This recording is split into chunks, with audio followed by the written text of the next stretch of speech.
big news. So this tie-in agreement no longer exists. Oh, wait. No, they Wait, didn't actually change that. They didn't actually change the tie-in agreement.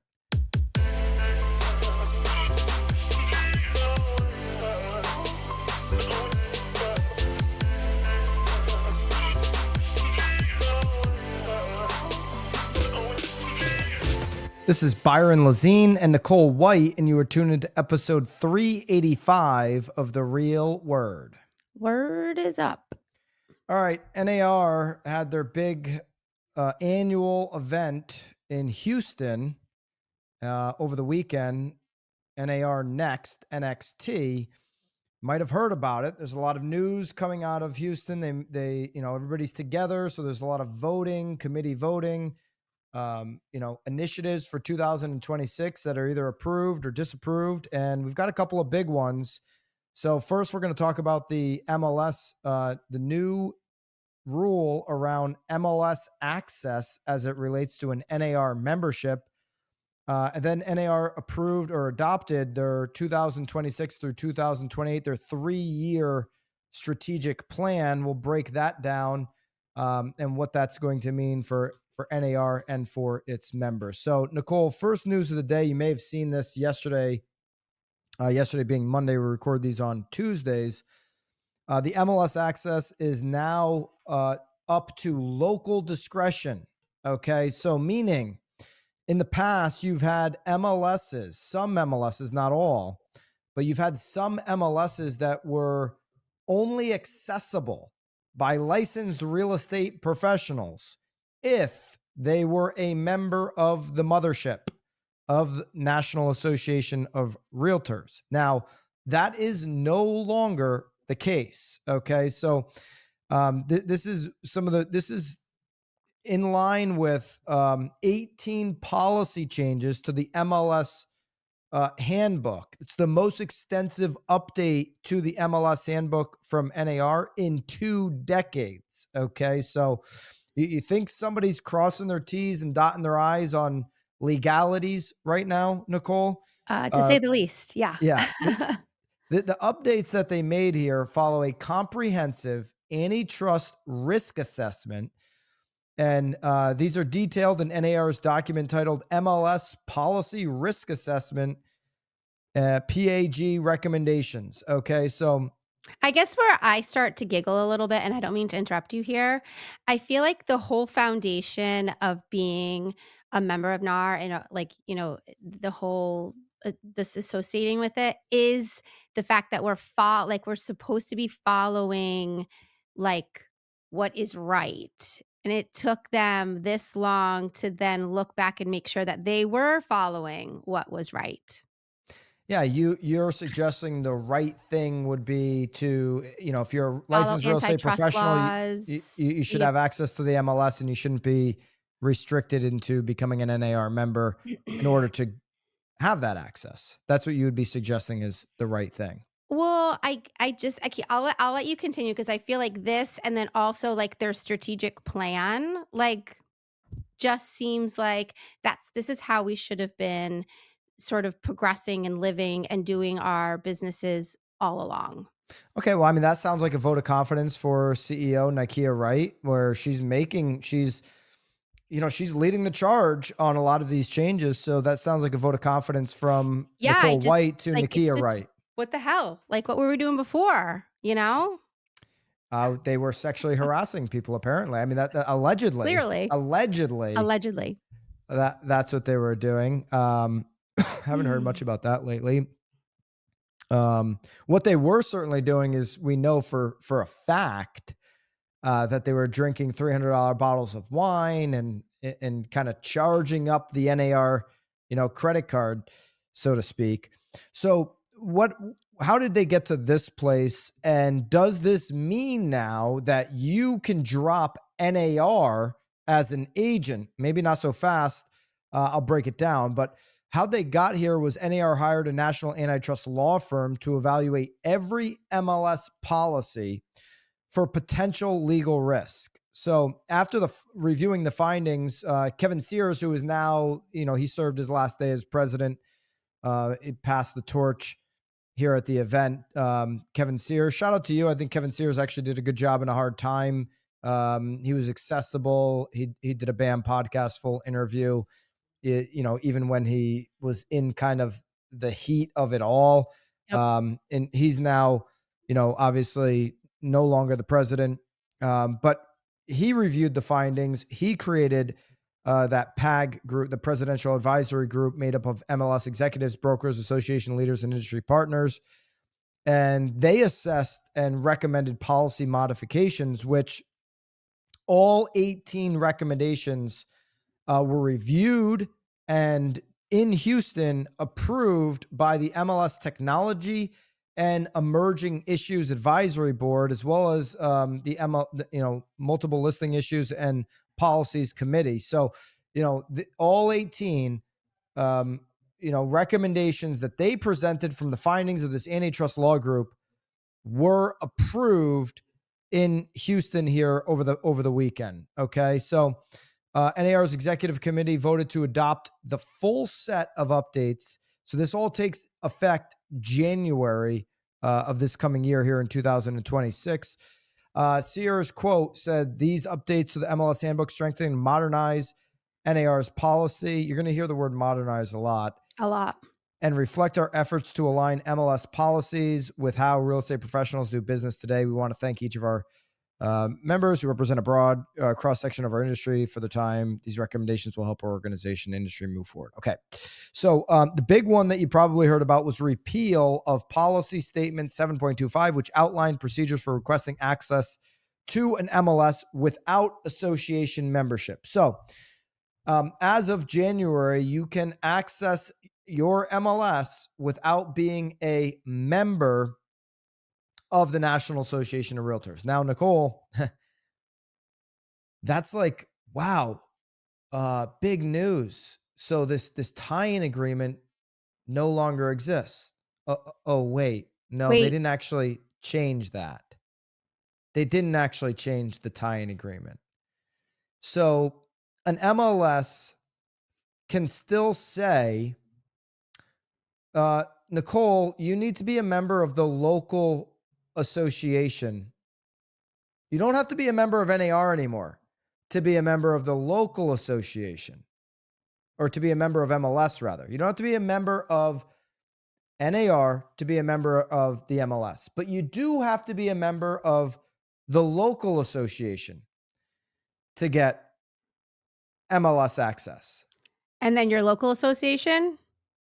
They can say, Nicole, you need to be a member of the state association to be a Mhm. local member. Mhm. And then your state? Your state could say, Nicole, you need to be a member of the National Association So they've of just washed their Realtors. hands of it and put it on the little people. This is legal Birds. gymnastics. Yeah. Okay. This is attorney talk, Well, attorney that's why it's like, nonsense. and if you look through it, it's so funny. It's like 7.25, 7.26, 7.38. Like, it's like, So obviously, those are all the ones that they're repealing, but, like, the fact that we even had to get that granular is wild. they repealed all these policy statements as it relates to MLS access, as it relates to NAR. But the three-way tying agreement on associations and the local could make you still, have local to access MLS in some local communities.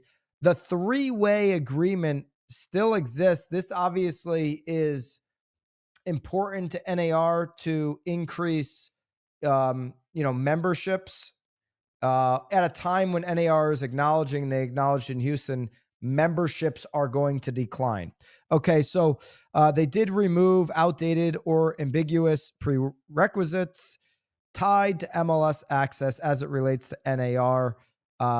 There was 7 different repeals or amendments there. Okay, the next set of policy adjustments that they made addresses operational rules and the structure of agreements between associations and MLSs. Okay.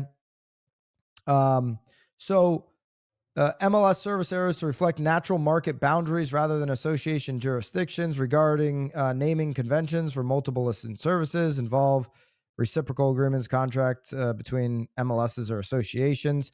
What was not changed again is that your local board could say, oh, yeah, you got to be a part of us to get MLS. And then the third set of updates involve brokerage related rules and MLS disciplinary structures.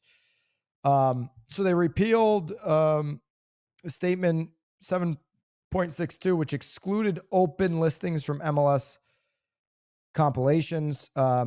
They repealed 7.71 related to prompt presentation of offers.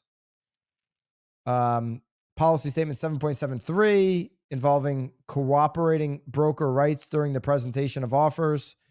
So again, NAR is removing themselves from some of these rules that can bring on future litigation. And this is a de-risking move from NAR. To me, it's a lot of legal logistics, gymnastics, and just kind of covering themselves there. All right. Second thing, out of many things NAR did here, second thing we're going to cover on this pod is their adopting of the 2026 through 2028 strategic plan. This is a 3-year plan. It was unanimously approved by the NAR Executive Committee Sunday of this weekend during NAR Next in Houston. Okay. This plan is focused on member value, Nicole, and modernization. So Lots of there's that word modernizing. again. But did I Mhm. say that right? I don't You think I did. did. Modernization. That's a weird word to say. NAR describes the organization as standing at a pivotal moment shaped by major industry and economic pressures. So this includes the economic pressures, and these are the reasons why this 3-year plan was created, why they developed a new strategic plan. Low inventory and affordability challenges is one of the reasons. New practice rules and legal scrutiny.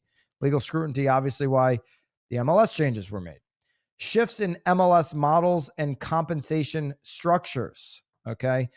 Increased competition and evolving consumer expectations, and the perceived weakening of the realtor brand and unclear value proposition. I don't think that's a perception. Mhm. I think that's a reality, Reality. NAR. The realtor brand is weak. It's not noticed by consumers. The value proposition is unclear because it's never been clear out of the multiple decades that you've tried to make it clear. NAR CEO Nikia Rice stated that NAR is rebuilding trust by executing the largest transformation in real estate history. And this strategic plan will be our roadmap. So, this 3-year plan that we're going to break down here is the roadmap for transforming the association that is one of 2 of the biggest lobbyists, remember, with Congress. That is NAR.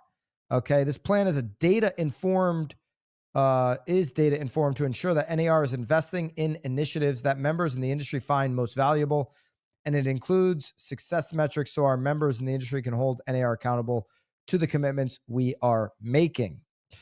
Okay, this frames NAR's mission around empowering its members, empowers realtors by helping them thrive in their business. It achieves this goal by advocating on their behalf. That's the part that I, really appreciate, that the work that NAR does, the advocating to Congress, not only on the realtor behalf, but on the homeowner and home buyer behalf.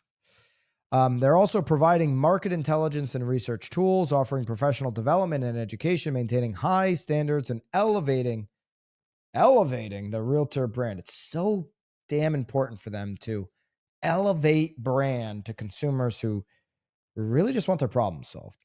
Right. Continuing Nikia's quote, by supporting realtors, NAR protects and advances the right of Americans to own real estate.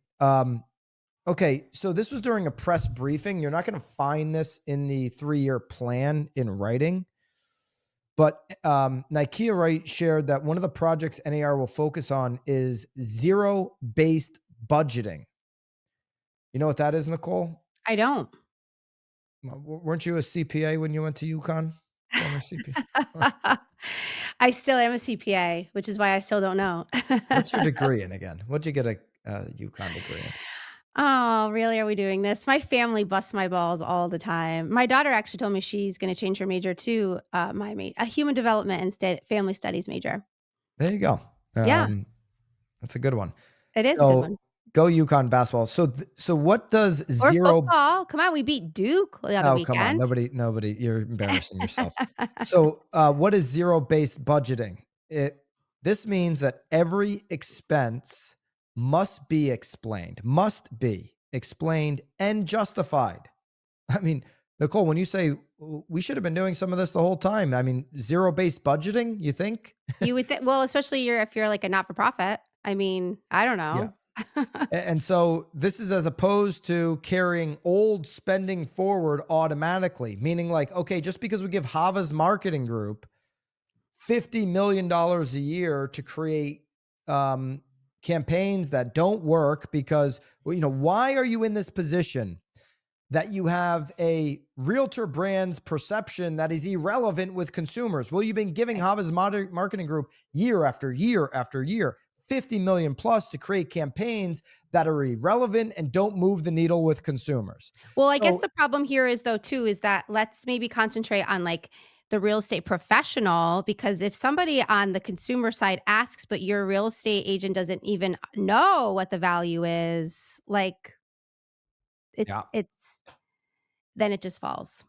Yeah. then the the scripting isn't down pat on the other side. So instead of just saying we've always spent this money, we're going to spend it. Nope, it must be explained. It must be justified.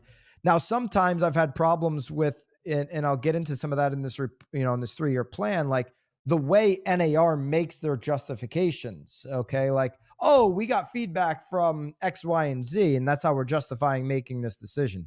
All right. So the budget's going to be based on 1.2 members instead of nearly 1.5 members who are currently members. So they're saying that we've got nearly 1.5 million currently, even though they haven't been publishing those, you know, real time numbers.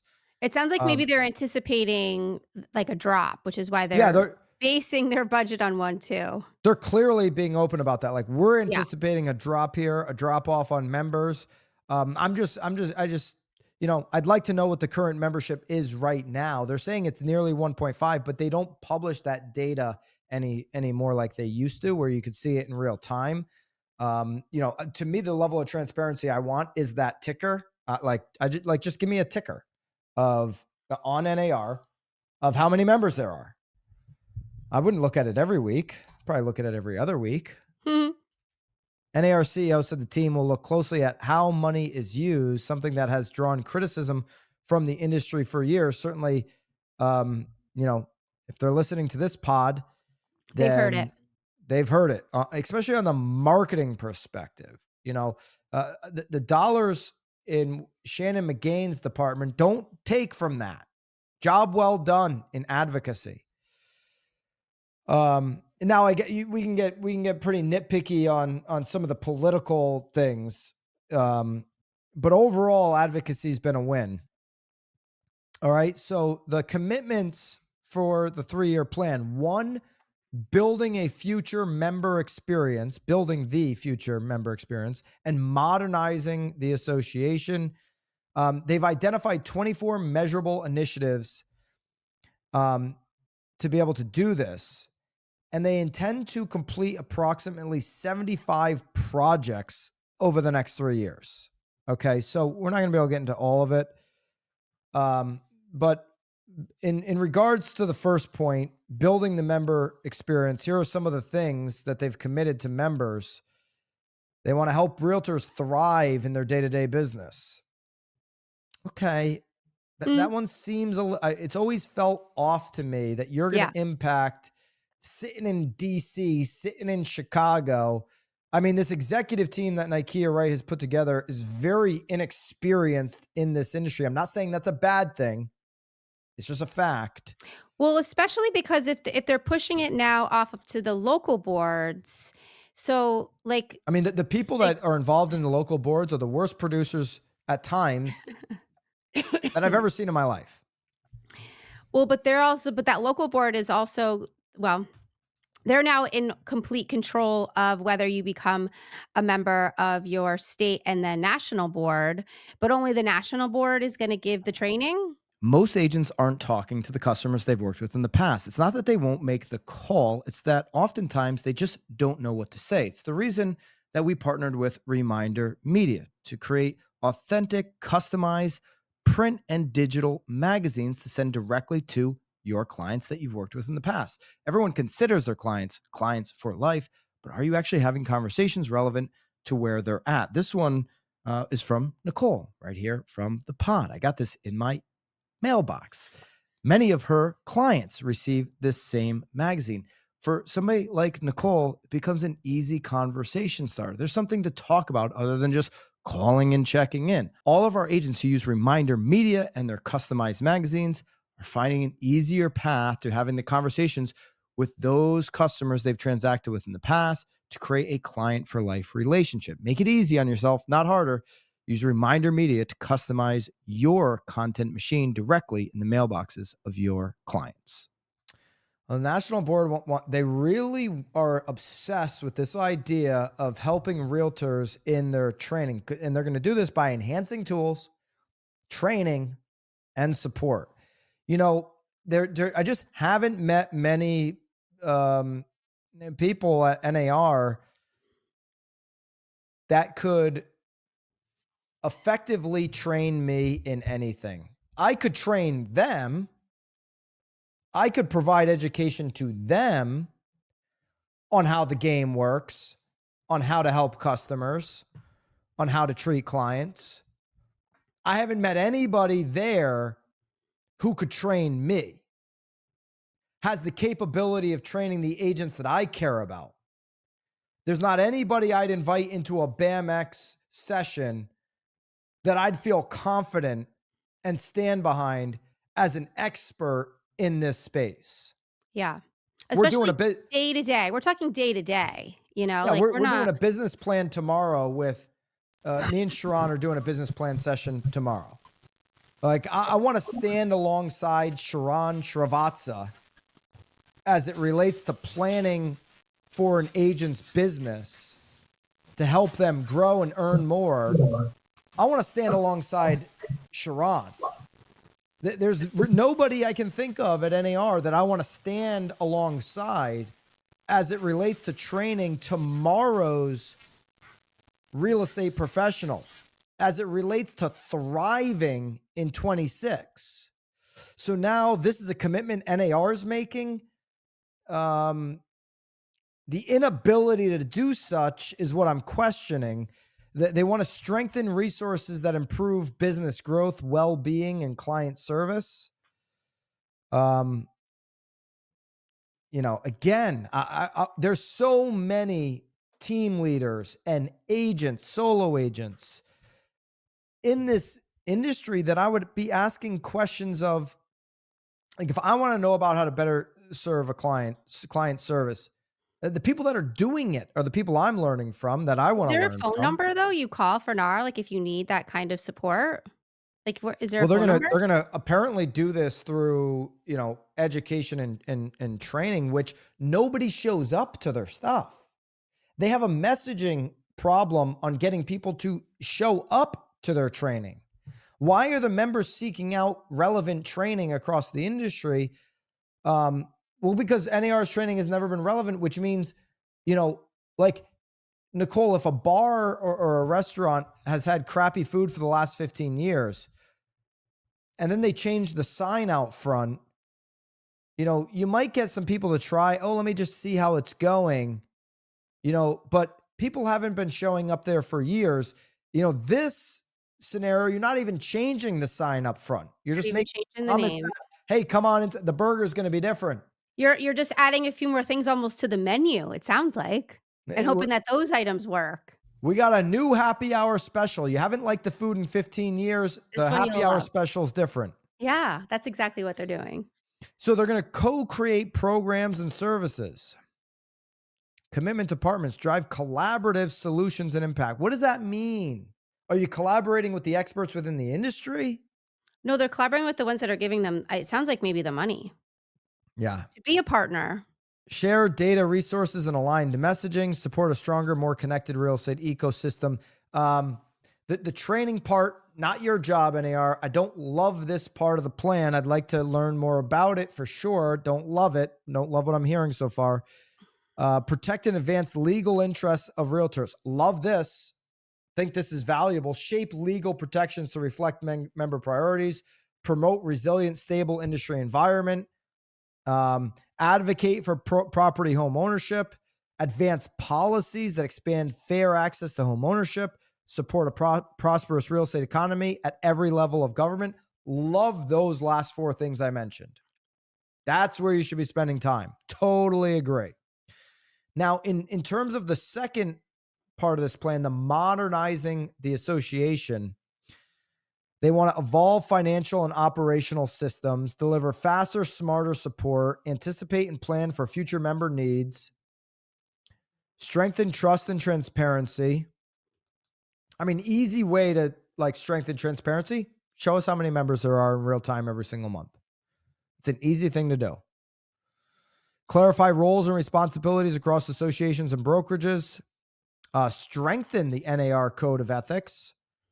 How about simplify? You're not God. Okay. Enough with the God complex on the code of ethics. Like, how about simplify it as opposed to strengthen it? Make it meaningful as opposed to, as opposed to a lot of fluff that can be used because one, broker hates another broker. Support education, technical skills, and leadership development. Hate it. Hate that one. Commitment to consumers, cultivate trust in the realtor brand. Don't worry about spending money on brand. Okay. It hasn't gotten anywhere in the past. Now, what you got, or what I've seen from NAR so far, is a 12-page kind of marketing pamphlet. It's like a slideshow. It's like a really nice slideshow. It's like a slideshow. Yeah. And it kind of is the macro of what I just talked about, a little bit deeper. Obviously, maybe I gave the macro on this strategic plan, but like I want the plan. Like I want the 300-page document. Yeah, not the words. These are just all word I mean, these are all word like I said, like, I kinda giggle because these are all things that I feel were what should have been, but I also feel like we've been hearing all these things before about leadership and service and advocate, like, all that trust, like Yeah, I want the real thing. I want my hands on what this 3-year plan. I don't care how many pages it is. Okay, I don't need the high level. I'm not. You don't need to water this down for me. I'm not a third grader. I can handle it. Give me the real plan. So in preparing for this plan, they surveyed more than 150,000 members. Now I was in a room with Realtor.com's top 100 partners. So top 100 partners on Realtor.com. These are people that are spending, six figures in a partnership, seven figures in a partnership with Realtor.com, which means they are some of the country's highest level of producing offices and teams. yeah. And Did when any of them get NAR interviewed? when NAR said, how many of you guys participated in the survey? It was 150,000 members. There was one hand that went up, and that individual is part of an NAR committee. Okay. So like, again, there are times when they're getting feedback to shape a narrative that they already want. Right. Oh,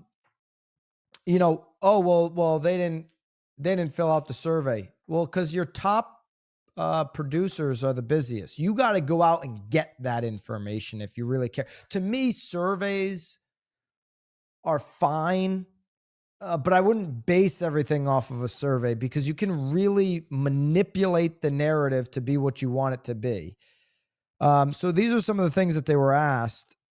Um, they claim that 79% of respondents say that it's somewhat or very valuable. So the highest ranking Mhm.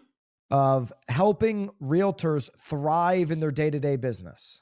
I, Thrive. I mean, I do not believe this survey or believe that this is reality for the majority of members. I get it. You say you surveyed 150,000 members and 79% say that, yep, that's what our members want. They want realtors to help thrive in the day-to-day business. I mean, I'm not sure why that, and I don't talk to people that have that sentiment. And I'm not sure why you'd have that sentiment when they've shown no ability to do such on day to day. Because day to day business, what does that mean to you, Nicole? Day to day business means to me like the stuff we do and serve, our Yeah, clients. well, it also sounds like the people that said 7 that the 79% are probably people that are looking to blame somebody else for the fact that their day-to-day business is failing. Maybe. I mean, And maybe if you don't have a day to day business, you had the you're time now to fill out the hoping that survey and you're like, yeah, oh, yeah, NAR will NAR, come save solve you. it. We've been waiting for NAR this whole time. 74%, according to NAR, drive collaborative solutions and impact. I don't even know Um, what that means. What does that even mean? Drive collaborative solutions and impact. I mean, that's the other thing. You're taking a survey and it's like, do you want NAR to drive collaborative solutions and oh, that sounds good. I'll check. I mean, yeah, let's check a yes. That sounds I don't even know what it collaboration. means. Um, protect and advance the legal interest of realtors. 83%. It's the highest um, on here, along with one other that came in at 83%, which I'm really sad that they were able to validate their internal beliefs on this other one that came in at 83%. But I would agree with this one. Protect and advance legal interests. Advocacy for property ownership for all. 78% say that's somewhat or very valuable. To me, that should be 100%. 100%, yeah. Build a proactive organization. 78%. I mean, like, do I find it valuable to build a proactive organization? Sure. I could say yes to that. Well, but isn't that why we sort of have the organization and all these Yeah, thousands of people working there? I mean, I don't want you to be reactive or not active. Yeah, proactive would sounds better than the alternatives. Rebuild partnership foundations. That was the lowest, 73% that found that valuable. Recommit to professionalism, 81%. And then cultivate trust in the realtor brand, 83% said, yeah, somewhat or very valuable. Guys, uh, that's the biggest waste of money. Um, I'd love to know who these And that was the 150,000 people smallest were. number because there's not at all, only 6% said not at all. That was the smallest amount too. Yeah. All right, there you go. That's how they got here. I do want to give a shout out to the CEO, NAR CEO, Nikea Wright. She just went on James Dwiggins and Keith Robinson's podcast. Um, I was just recently on this podcast as well, so I guess that's like the closest I'll get You're getting to there. me You're and getting Nikea there. being together for a pod. But this is her second time on their pod, Real Estate Insiders, and Real Estate Insiders Unfiltered is the name of the podcast. And so it's the second time on this podcast. She hasn't done any other podcasts. I've been very critical. She did go on this one here. And the timing being around NAR next, I think it's very important. NAR, I've been very critical of her not going on podcasts. They'll point to this one. I think Keith and James do a great job. Now they have a much smaller audience than BAM. Even with their partnership with Inman, their audience is much smaller than I'm not saying I like Keith and I like James. They're friends of mine. I'm not saying anything that I wouldn't say sitting down, having a glass of wine with James. The audience is much smaller. And so, and their audience is pretty high level. Well, I think it's a good audience and I think it's a great podcast. But Nikea right needs to broaden the podcast appearances. Not, this is now her second one in probably a year on a relevant platform. But go deeper, go to where a lot of the solo agents are living in a community. Come on, BAM. Go wider, not narrow. So shout out to Nikea for doing it. But make this a monthly step in the right direction and get into, James and Keith are probably not going to lean into some of the uncomfort that I'm going to, but I'm certainly going to be respectful. They're certainly going to be respectful. And we're respectful in this pod. I'm certainly going to be respectful, as I was with Kevin Sears. But I've got a different style, a different approach. And so looking forward to hopefully getting that opportunity in 2026 to sit down with Nikea. And I'm looking forward to Nikea being out and open and communicating with members. Again, as critical as I am, my preference would be NAR to win, to turn the ship around. That's the preference. I don't think creating 20, 30 different associations that compete with each other, that are watered down, that are fragmented, that don't stand for consumers and all this kind of crap is a good path to go down. Preference would be NAR and Nikea right to win. And so hopefully that discussion is front and center directly to members in 26. Maybe this is the step in the right direction. So some things I don't like coming out of NAR next, some things that give me hope. And we'll see where it goes, but that's your NAR update here on the pod. No pod next week, Nicole. Thanksgiving week. That's it. Hope everybody has a great Thanksgiving. Yeah, no Happy pod Thanksgiving. next Grateful week. for all of you guys. Yeah. No hot sheet next week. Just a total dark week next week on What are you Thanksgiving gonna week. do with all your time?